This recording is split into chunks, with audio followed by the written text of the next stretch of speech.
Oi, tudo bom? O que vamos fazer nessa videoaula é seguir problematizando, seguir discutindo, refletindo sobre as propostas que podemos fazer à nossa crítica aos problemas que tem e às cumplicidades com a violência que tem a ciência moderna, a partir de uma postura que não tente chegar a um negacionismo, um ceticismo, que acredite na verdade e que procure caminhos que sejam legítimos para acessar essa verdade.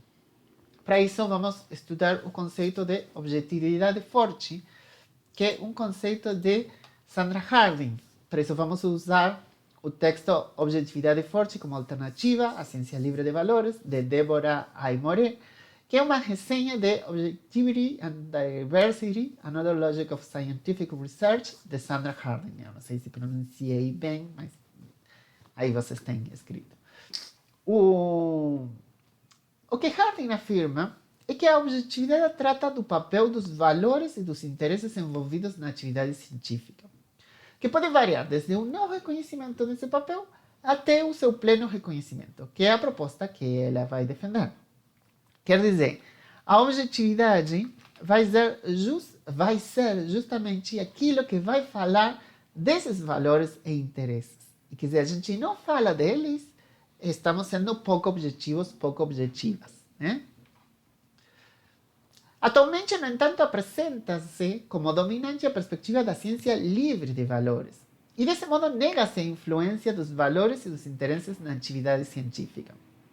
O que Harding vai questionar é que, de fato, não seria mais benéfico socialmente, ao invés de negarmos a presença dos valores e dos interesses na produção do conhecimento, perspectiva de ciência livre de valores, que seria essa perspectiva dominante, escolhermos conscientemente os valores e os interesses que derivem das necessidades locais dos grupos em situação de vulnerabilidade, atendendo que estamos em um mundo contemporâneo constituído, atravessado pela violência, pela subalternização de grupos, pela hierarquização de corpos e populações. Atendendo a isso, não seria melhor deixar de negar que esses valores e interesses estão envolvidos também na produção de verdade? E então, para isso, focar nas necessidades dos grupos em situação de vulnerabilidade? Essa é a pergunta de Harding. Então, ela vai dizer: precisamos um conceito de objetividade forte que seja contrário a uma objetividade fraca. E ela vai entender que a objetividade fraca é justamente aquela que não reconhece os valores e os interesses envolvidos na atividade científica, na produção de conhecimento.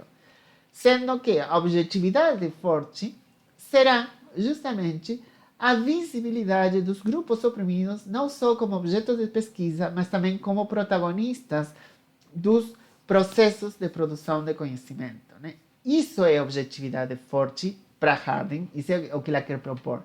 Então, não é defender algum tipo de racionalidade, de melhor explicação do mundo, maior acesso à verdade, e para isso temos que deixar de acreditar que podemos, que o nosso não reconhecimento dos valores envolvidos não afeta o jeito em que estamos produzindo conhecimento. Mesmo sensível aos valores e interesses de grupos vulneráveis, a objetividade forte não requer o descarte dos padrões de conhecimento confiável apresentados pela filosofia da ciência contemporânea, dado que eles permanecem como requisitos epistemológicos. Então, temos os debates de Popper, de Kuhn, de Lakatos, temos esses debates que a gente tem que ter e que são parte da história da filosofia da ciência contemporânea, mas e esse conceito ajudaria, complementaria isso. Não é para abandonar tudo isso, a discussão sobre o método, não é isso mais isso aqui, né? A partir das discussões desenvolvidas pelas feministas nas décadas de 1970 e 1980, emergiu uma nova forma de maximização da objetividade, exigindo critérios mais fortes que os anteriores pois estes permitiram a instalação de pressupostos e práticas sexistas e androcêntricas nas pesquisas, por exemplo, da biologia e das ciências sociais. Com efeito, os pressupostos androcêntricos prejudicaram o desenvolvimento da objetividade forte. É isso que eles estão dizendo, né? Queremos critérios mais fortes que permitam ser mais objetivos, não abandonar a objetividade, mas justamente esse envolvimento nos, ou essa negação dos pressupostos androcêntricos o que prejudica o desenvolvimento da ciência.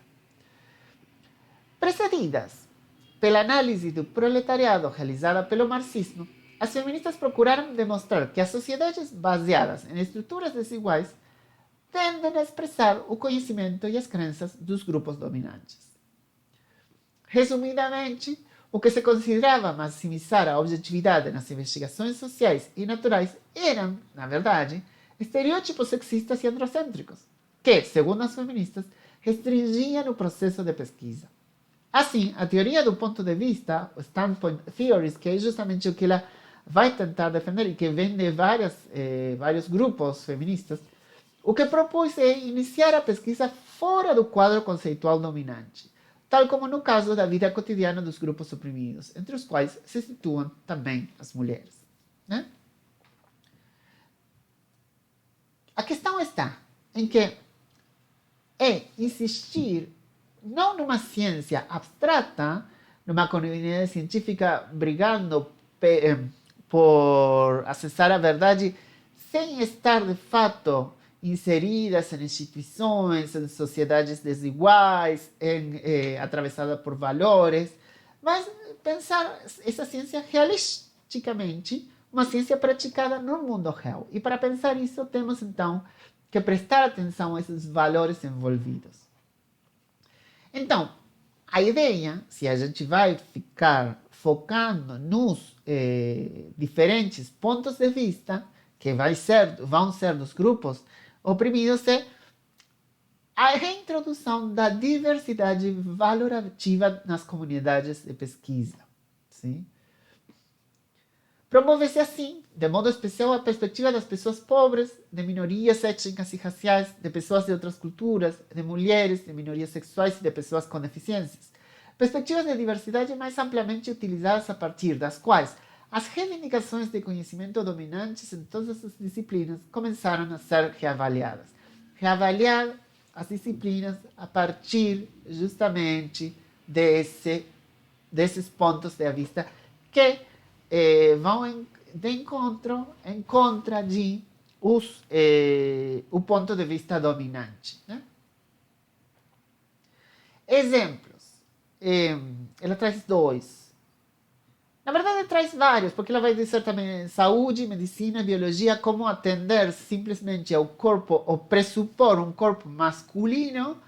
E com corpo masculino estamos falando reconhecido biologicamente como ou bioatribuído biologicamente como homem, faz com que o olhar sobre o aparelho reprodutivo, sobre o aparelho reprodutivo, sobre os ciclos menstruais, sobre as diferentes formas em que a diversidade dos corpos de aquelas que foram bioatribuídas como mulheres quando nasceram, faz com que a biologia também tenha sido atrapalhada por preconceitos androcêntricos.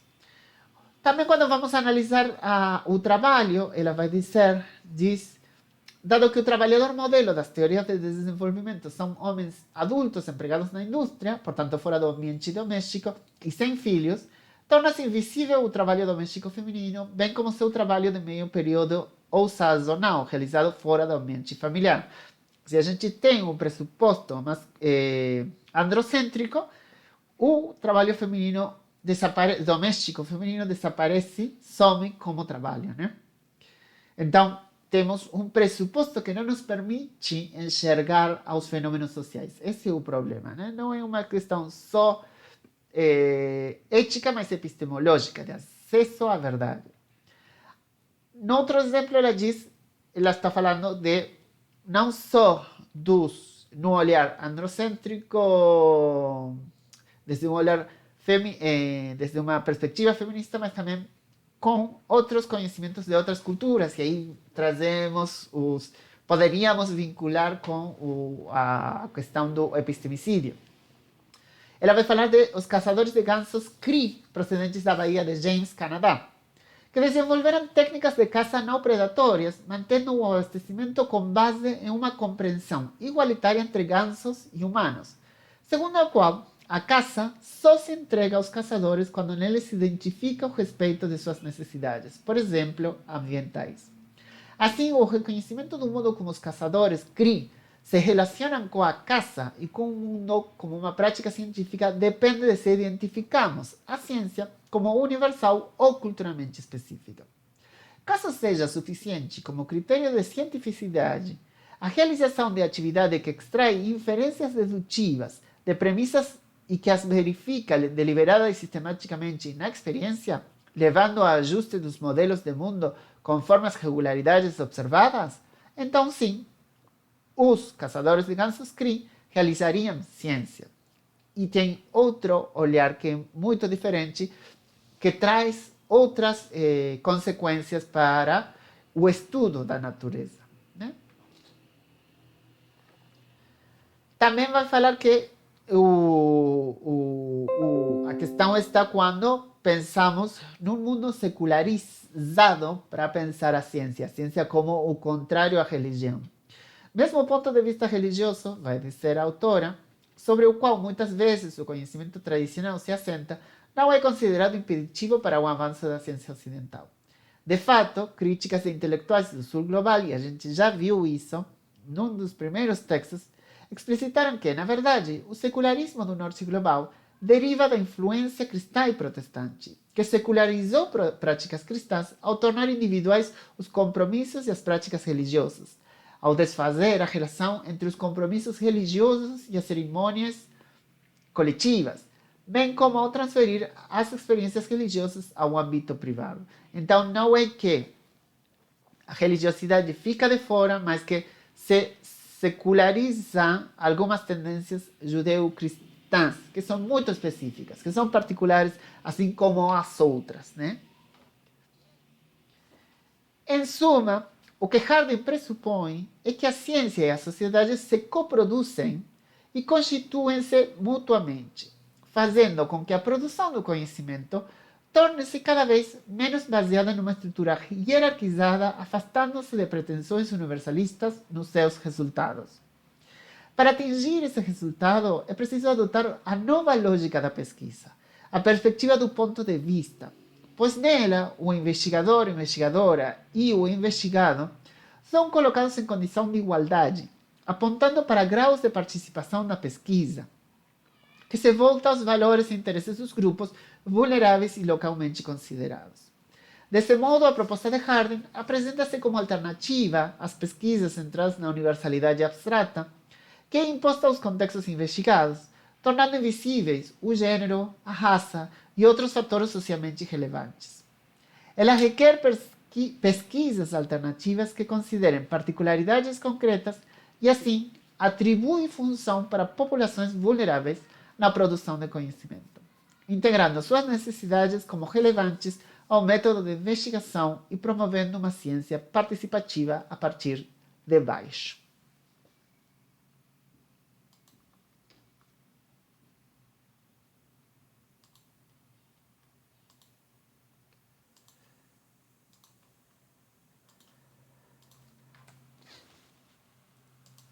O que seria objetividade forte segundo Harding? E em que sentido seria uma proposta crítica das posições dominantes da ciência moderna?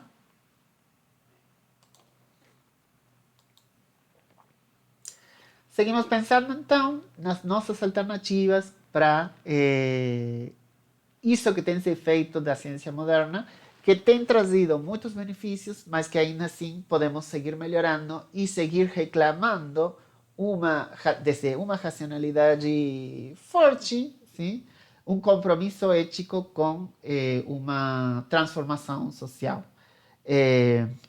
E um compromisso ético que também é epistemológico, né? Um compromisso com a verdade. Então, é isso. Bom estudo e até breve.